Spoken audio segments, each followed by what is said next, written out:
এ ও B এই দুইজন পরীক্ষার্থী জয়েন্ট এন্ট্রান্সের মাধ্যমে ভর্তি হতে ইচ্ছুক। এ এর নির্বাচিত হওয়ার সম্ভাবনা দিয়েছে 0.5। তার মানে হচ্ছে P of A equals to 0.5। তারপরে বলেছে এ ও বি এর একই সঙ্গে নির্বাচিত হওয়ার সর্বাধিক সম্ভাবনার মান। একই সঙ্গে মানে ইন্টারসেকশন, ঠিক আছে, মানে এ এবং বি। তাহলে P of A intersection B এটার সর্বাধিক মান, সর্বাধিক মানে লেস দেন ইকুয়ালস টু, ঠিক আছে, 0.3, মানে সবচেয়ে বেশি এটা 0.3 হতে পারে, সবচেয়ে বেশি সর্বাধিক মানে।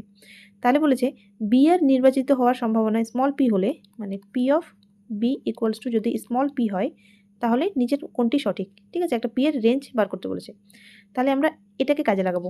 আরেকটা জিনিস এখানে লক্ষ্য করবে যে যেহেতু দুজন সেপারেট এবং দুজন এক্সাম দিয়ে নির্বাচিত হবে, সেজন্য এ আর বি কখনোই ডিপেন্ডেন্ট নয়, ঠিক আছে, মানে এ আর বি দুটো হচ্ছে স্বাধীন ঘটনা।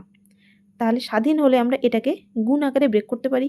তাহলে অতএব এখান থেকে লিখতে পারো যে পি অফ, আচ্ছা একবার লিখে দিচ্ছি যেটা লেখা আছে, এটা লেস দেন ইকুয়ালস টু 0.3। তাহলে এটা ইমপ্লাই করবে P of A into P of B less than equals to 0.3।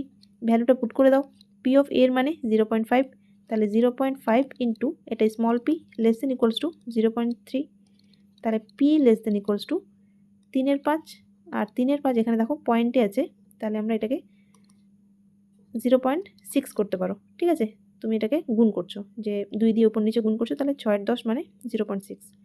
তাহলে এখানটায় হয়ে যাবে P less than equals two 0.6। আচ্ছা ডাইরেক্টলি এটা কোনো অপশন এখানে নেই, তাহলে তোমরা একটা কাজ করতে পারো, এই কোশ্চেনটাকে এখানটায় সঠিকের জায়গায় এটাকে ভুল করে দিতে পারো, ঠিক আছে, যে কোনটি ভুল। তাহলে এটা হলে এখান থেকে ক্লিয়ার অ্যান্সার হবে যে অপশন এ, যে 0.9 হতে পারে না, কারণ প্রবাবিলিটিটা মানে পি এর ভ্যালু 0.6 এর থেকে ছোট। বাকিগুলো পার্সিয়ালি স্যাটিসফাই করছে এই কন্ডিশনটাকে। এর আগের বছরের যে বইটা ছিল সেই বইয়ে এখানে এই কোশ্চেনটা এমন ছিল যে সম্ভাবনা যদি পি হয় তাহলে পি এর মান 0.9 হতে পারে না, ঠিক আছে, এরকম। এখানে অপশনে 0.6 থাকলে অপশন বিটা হতো,